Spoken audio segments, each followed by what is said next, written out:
ایک تو افسوسناک واقعہ ہوا دہشت گردی کا، لیکن اس سے بھی زیادہ افسوسناک امر یہ تھا کہ شہداء کے خلاف تضحیک آمیز اور حد تک آمیز ایک مہم چلائی گئی سوشل میڈیا پر۔ اس بارے میں وفاقی وزیر اطلاعات نے تو سیدھا الزام عائد کیا ہے پاکستان تحریک انصاف کے سوشل میڈیا گروپ پر۔ ان کا کہنا ہے کہ اس سے پہلے جب لسبیلا واقعہ ہوا ہیلی کاپٹر کا، تب بھی پی ٹی آئی کا سوشل میڈیا ونگ تھا جنہوں نے ایک مہم چلائی تھی، اور اس سے بڑھ کر وزیر دفاع خواجہ آصف کہہ رہے ہیں کہ ایک سیاسی جماعت نے شہادتوں کا مذاق اڑایا ہے، یہ کھلی ملک دشمنی ہے۔ لیکن سلمان صاحب، جس پر میں بات کرنا چاہ رہی ہوں، وزیر دفاع نے یہ بھی کہا ہے کہ جو شہداء کے خلاف بیان دیتے ہیں دہشت گردوں کا ضرور ان سے رابطہ ہو سکتا ہے۔ بطور وزیر دفاع ان کا یہ بیان کتنا ذمہ دارانہ یا غیر ذمہ دارانہ؟ دیکھیں مریم، وہ ہمارے دوست ہیں شعیب بن عزیز، ان کا ایک شعر ہے کہ کوئی روکے کہیں دستے اجل کو، ہمارے لوگ مرتے جا رہے ہیں۔ یہ جو لوگ قربانیوں کی تاریخ رقم کر رہے ہیں، یہ کسی کے باپ ہیں، کسی کے بیٹے ہیں، کسی کے گھر والے ہیں۔ تو بات یہ کہ ان قربانیوں سے سبق لینے کی ضرورت ہے۔ بات یہ کہ جو آپ نے کہا کہ خواجہ آصف صاحب نے کہا ہے، خواجہ آصف صاحب پاکستان کے ڈیفنس منسٹر ہیں، اور میرا خیال ہے کہ جس طرح ہم یہ کہتے ہیں نا کہ معیشت پہ سیاست نہیں ہونی چاہیے، تو یہ شہداء کی قربانیوں پر بھی سیاست نہیں ہونی چاہیے۔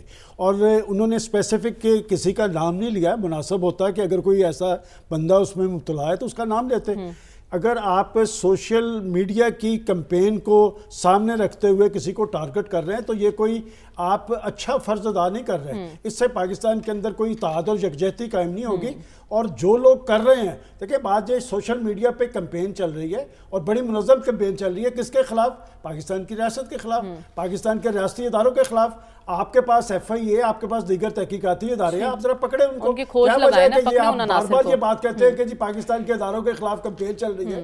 آپ اسپیسیفک بندوں کو لائے اور میڈیا پہ انہیں بے نقاب کریں۔ اور اب تو آپ حکومت میں ہیں، اب حکومت میں ہیں تو فائدہ اٹھائیں پاکستان کے اندر ایک انتشار پیدا کیا جا رہا ہے جو اچھا نہیں ہے، نہ پاکستان کی سیکورٹی کے حوالے سے، نہ پاکستان کی بقا کے حوالے سے، اور نہ پاکستان کے سیکورٹی اداروں کے حوالے سے۔ ٹھیک ہے، لیکن اچھی بات یہ ہے کہ پاکستان تحریک انصاف کی طرف سے بھی اس معاملے کی تردید سامنے آ گئی۔ ڈاکٹر صاحب، آپ اس سارے معاملے کو کس طرح سے دیکھ رہے ہیں، اور حکومت کا رویہ آپ کو کتنا ذمہ دارانہ یا غیر ذمہ دارانہ لگ رہا ہے؟ دیکھیے، سوشل میڈیا پہ جو چیز آتی ہے اس کو یقین نہیں کر لینا چاہیے، اس کی ویریفیکیشن کی ضرورت ہے۔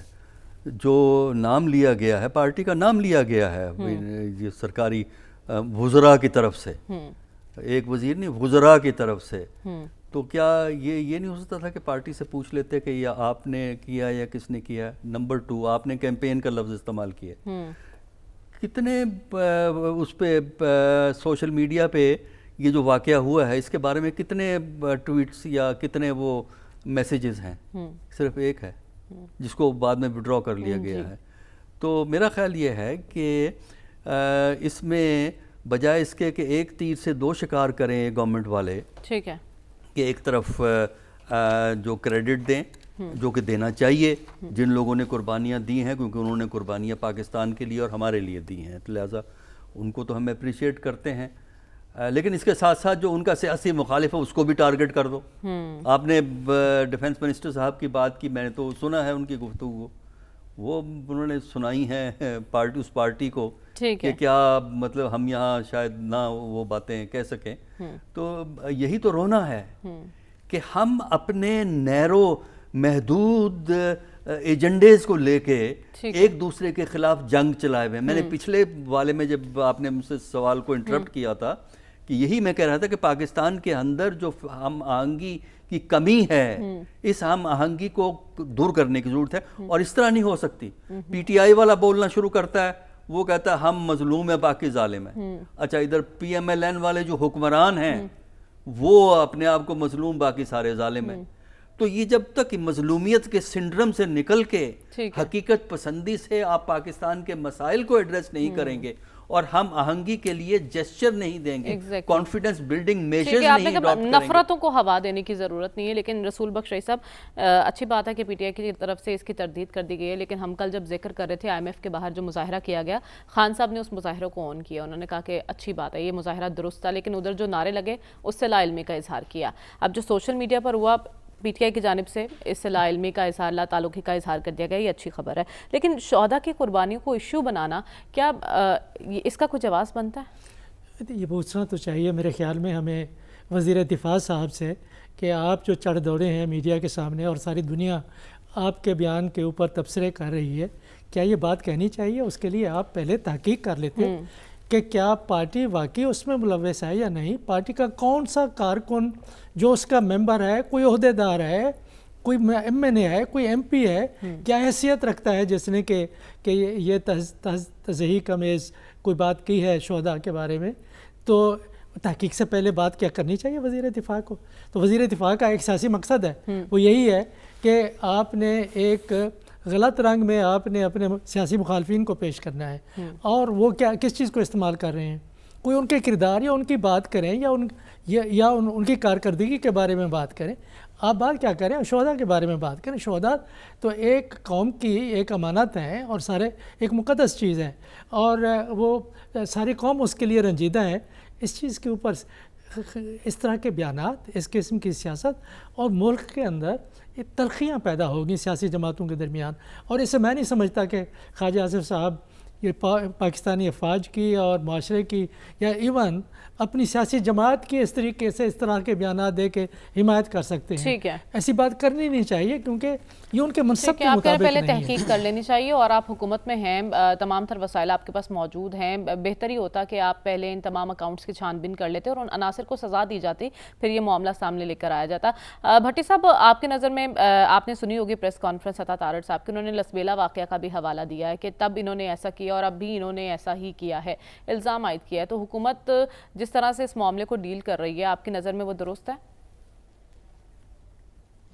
دیکھیے، وہیں سے شروع کرتا ہوں جہاں سے بات کٹ گئی تھی کہ دشمن پاکستان پر حملہ آور ہے، اندر سے بھی اور باہر سے بھی۔ سب کچھ تیس نیس ہو چکا ہے ہمارا، خدا نہ خواستہ اللہ کرے ہم پھر سے قدموں پہ کھڑے ہوں۔ معیشت بربادی پھر گئی ہے، سیاست بربادی پھر گئی ہے، نفرت اور تقسیم حد سے زیادہ ہو گئی ہے۔ اب رہ کیا گیا ہے؟ ایک فوج رہ گئی ہے۔ فوج پر اندر سے اور باہر سے حملہ آور ہیں، اور سب کو پتہ ہے کہ جہاں جہاں فوج نہیں ہوتی، وہاں لیبیا ہو، عراق ہو، شام ہو، وہاں پھر پرائی فوجیں ہوتی ہیں اور ملک تباہ ہو جاتے ہیں۔ فوج سب کی ہے، فوج ہماری ہے، اور شہداء پر یا فوج پر سیاست شرمناک ہے اور افسوسناک ہے۔ لیکن مجھے سمجھ نہیں آتی کہ خواجہ آصف صاحب کیا نکالنا آپ کیا چاہتے ہیں؟ حکومت کیوں سیاست کرنا چاہتی ہے؟ حکومت کیوں اپنی گورننس پرفارمنس سے ہٹ کر ان چھوٹی چیزوں میں گھسنا چاہتی ہے؟ کیا کرنا چاہتی ہے؟ جب بھی ان سے بات کرو، تیسری بات 9 مئی پہ آ کے رک جاتی ہے۔ او بھائی، 9 مئی کے ملزم کٹہرے میں اور ریاست میں اتنی طاقت ہے کہ وہ 9 مئی کے ملزموں کو سزا دے سکے۔ آپ مامے چاچے مت بنو۔ خواجہ آصف صاحب کے ہمیں تقریریں یاد ہیں، خواجہ آصف ہی نہیں تھے جو قومی اسمبلی میں کہہ رہے تھے کہ فوج نے کون سی جنگ جیتی ہے؟ خواجہ آصف ہی نہیں تھے جو کل تک کہہ رہے تھے کہ فوج نے ہماری ہڈیوں سے گودا نکال لیا ہے۔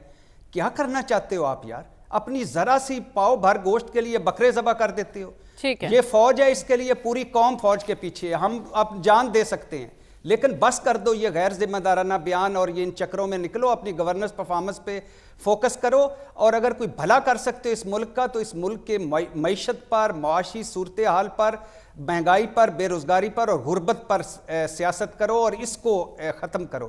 یہ فوج مضبوط ہے اللہ کے فضل سے، ہمیشہ رہے گی، ہم اس کے ساتھ ہیں۔ آپ کو ان کا ٹھیکیدار بننے کی کوئی ضرورت نہیں، اور نہ کسی کو بس کر دو اب غداروں کی فیکٹریاں کھولنا، بس کر دو کافروں کی فیکٹریاں بنانا، بہت ہم غدار ہو گئے۔ ٹھیک ہے، آپ کے نفرتیں پھیلانا بند کر